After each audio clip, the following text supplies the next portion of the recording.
In the United States, the average dropout rate of college students is 40%, with an average of $30,000 in debt if they do graduate.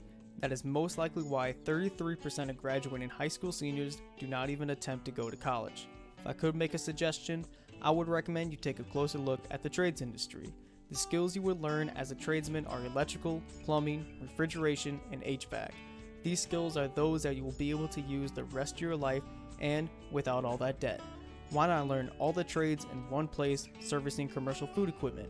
At Star Foodservice Equipment and Repair, our goal is to provide the very best service to our customers, and all that starts with our technicians.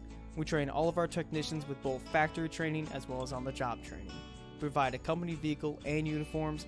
You just have to provide that will to succeed. Our customers consist of schools, hospitals, food trucks, and pretty much every restaurant you can think of. We even have some customers that will bring in their own equipment to be serviced at our shop.